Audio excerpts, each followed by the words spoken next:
What is going on, guys? Jack here, and welcome to episode 39 of our Tracksuit to the Top series here at Lewis FC in the Sky Bet League 1. Hopefully you guys are good. Today I've got for you guys a live com against Milton Keynes Dons. No one likes Milton Keynes, no one likes the Dons, the fake Dons.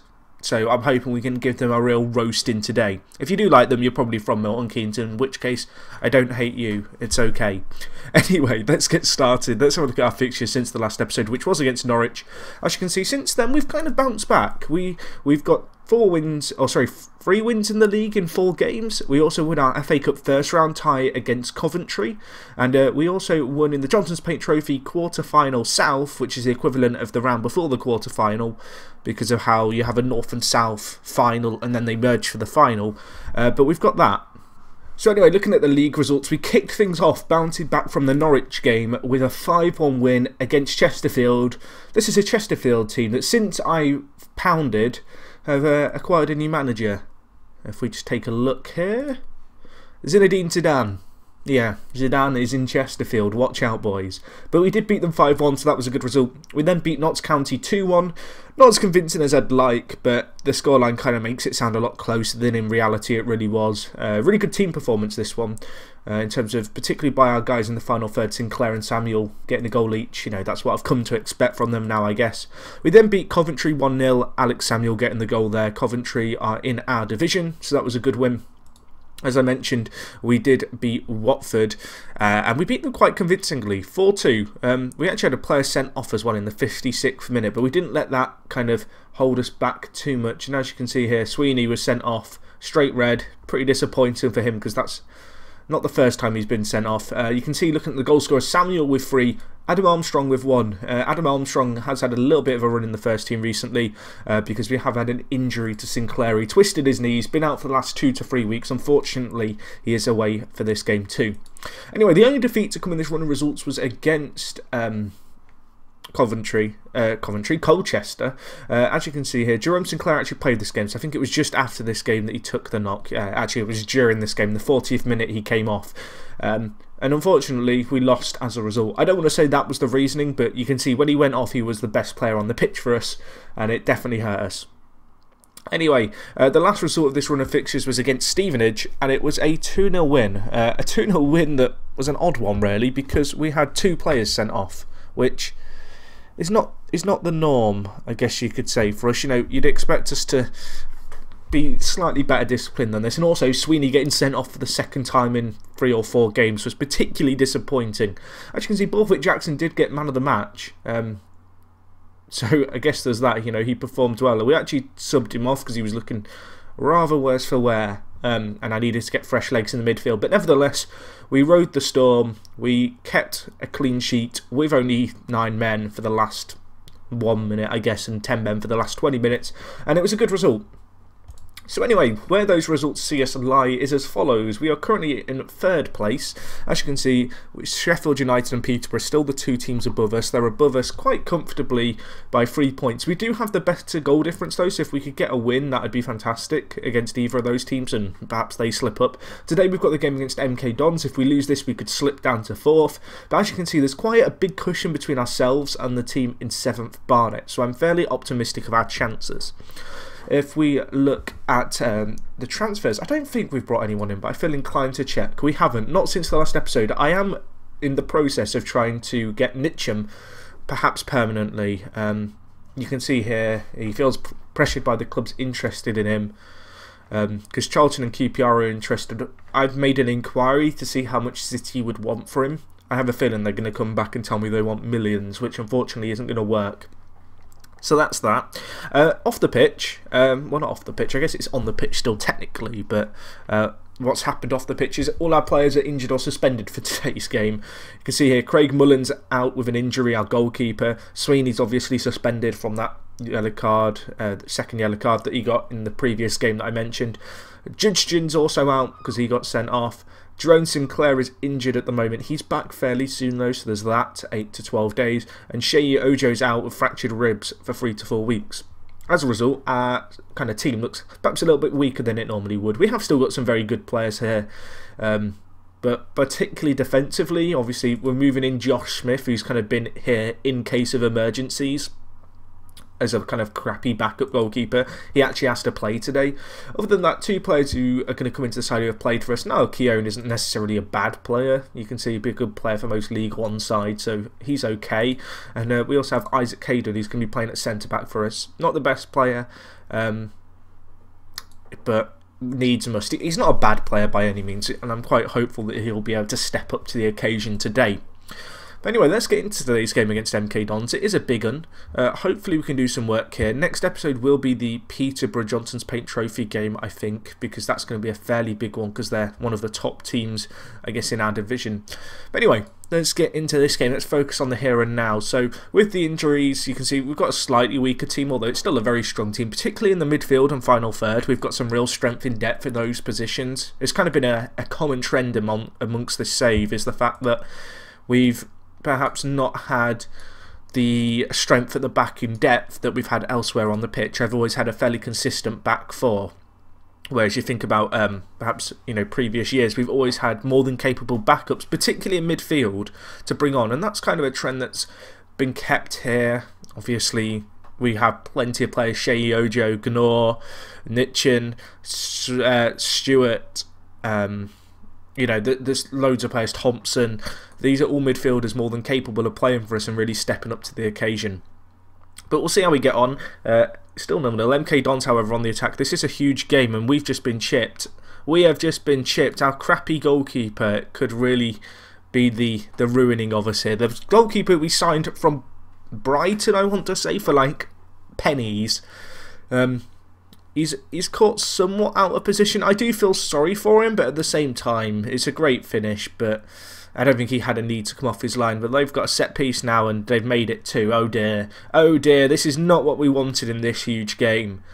This is not what we wanted. This is not what we needed. We are missing our goalkeeper, 2 of our first choice defenders, and that's a great header, to be fair, by Jordan Spence. Can't really argue with that. Well, we're going to have to step things up if we want to get anything from this game, but defensively we look an absolute shambles, which isn't that surprising given, I guess, how many players we've got missing. Obviously the 2 suspensions came for a critical game, which is really annoying.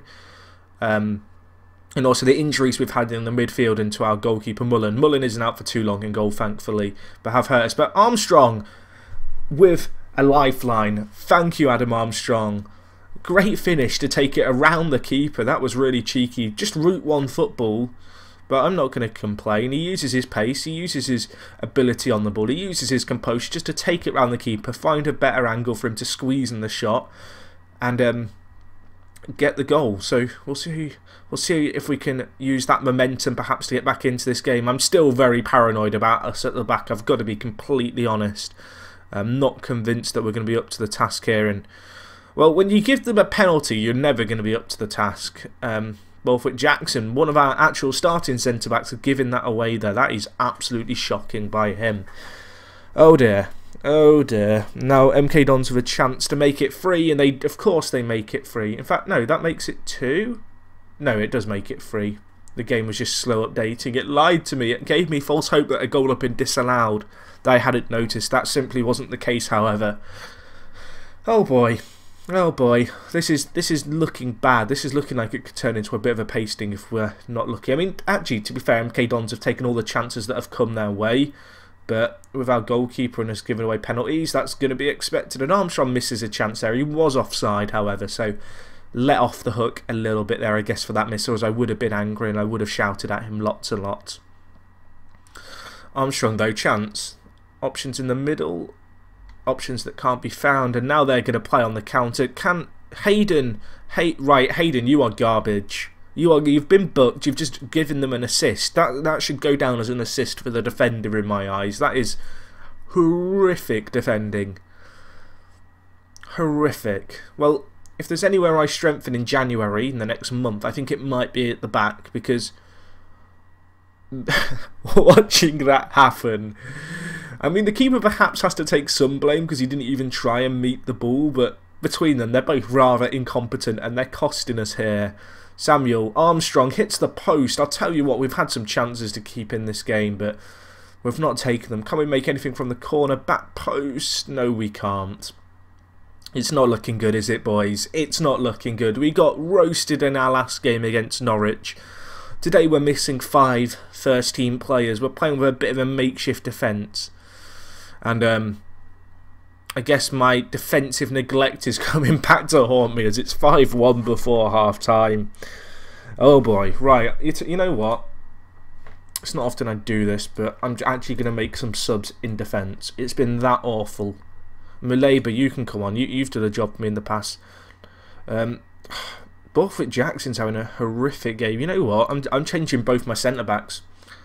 I don't think they could concede 5 if they tried, is my thinking. So we'll see if they do a better job in the second half using 2 complete backup players. But I don't feel like they could do any worse. We're 5-1 down, which is absolutely humiliating. Obviously, given the circumstances, perhaps we shouldn't have been expecting a win, but it's just awful. Quite frankly, it's just not good enough. So we're going to make changes. We might have a chance here. If we could get a goal here, we're not out of the game. Rolando Aarons with the goal. 5-2, we're not out of it because there is still a half left. But it's going to take a miracle, isn't it? But we'll make some changes. I'm being bold, changing both my centre-backs before half-time. Pretty sure that's a decision I've never made in FM ever. Certainly not in a live com that I can recall. Maybe someone's going to unearth a video from a series or 2 ago that I did years ago where I did it, but I do not recall having to make that drastic an action. So we'll see if it changes our fortunes. It can't be any worse, can it, is my thinking. Although they're on the attack here. Maybe it can be worse because it's now 6-2. This has been a mad game to start off. What is a tricky run of fixtures because we have got Peterborough and the Johnson's Paint Trophy next episode, and then we've also got Sheffield United in the league in an upcoming episode 2 because they're right at the top of the table. But right now, our superior goal difference and all the teams around us is certainly being kind of chipped away at, and it's just not good enough. It's just not good enough. We've looked awful. Perhaps the worst performance I've seen by a Lewis side on this save, and it does come back to our weakness at the back, the fact that we're using a terrible goalkeeper, which is my own fault. It's always a gamble having a bad backup goalkeeper, but it was a gamble I was willing to take, and well, it's come and bit me back as we're on the attack here. Can we make something happen? Samuel Armstrong. I mean, we're 4 goals down. If we could make this, you know, narrow the margin to 2 by the end, it might look somewhat more respectable. As we have a chance, and we've missed 2 clear-cut chances there. The initial header by Samuel was a good one. The rebound by Aarons was such a tight angle for him to try and squeeze in a shot. And now they're on for a set-piece. Thompson deals with it, though. Can we counter? Can we use our pace? Go on, Samuel. Nitcham's fast. Go on, my son. Armstrong. See, that's a really nice goal. That's what we have and what we're capable of in the final third. But unfortunately, we've just not shown enough of that today. But that's a really good goal, to be fair. Nice movement off the ball, sucking in the defender. Something you don't see too often in FM. I'm going to encourage the players. We have 20 minutes to score 3. It's doable. Said no one ever. Our centre mids have been really poor too. Let's make a change there. Let's bring on Liam Walsh, the playmaker of a few years ago. Give him a chance to stretch his legs, make stuff happen. And also Gnor's not got the best natural fitness, and he's been struggling a little bit with his condition lately, and because he's such a key first team player, it's probably of benefit to me to make sure that we can keep him fit. So we'll do that. But all in all, this has been a pretty disappointing game. Perhaps the saving grace is the fact we've put 3 past the team behind us in the league. And now we've had a sending off just to compound my misery. Jesus Christ. Wow. Wow. What can you say? There's not a lot I can do. It's just been an awful performance from start to end. A sending off now highlights perhaps an underlying discipline issue at the club. We've had far too many players getting sent off in later games. It's one of the reasons we find ourselves in the situation we're in. And you'd have to say it's just simply not been good enough. At least our defence smartened up in the second half. The 2 centre-backs who we subbed on in the 40th minute, they've only conceded 1 between them at the moment. So at least they showed signs of improvement, but that's not a saving grace because that was absolutely awful. I'm not happy, boys. I am not happy one little bit. Looks like both Sheffield United and Peterborough drew. Yeah, they did. They drew against each other, did they? Yeah, they did. Okay, so that's a favour of sorts, I guess, for us, because it means that we're only 4 points behind them. Teams behind us have closed the gap to 6 points, but all in all, that's just not good enough. It really isn't. But anyway, that is going to wrap things up for today. Bit of an annoying episode, really, just because the team didn't step up. Obviously, the injuries and the suspensions certainly didn't help us. But hopefully you guys will stick around for the next episode. As I mentioned, it will be against Peterborough in the Johnson's Paint Trophy South semi-final. Hopefully I'll see you guys for that. If you've enjoyed this video, as always, smash the like button. And other than that, it is me, Jack, and I'll talk to you guys in a bit. I'm out.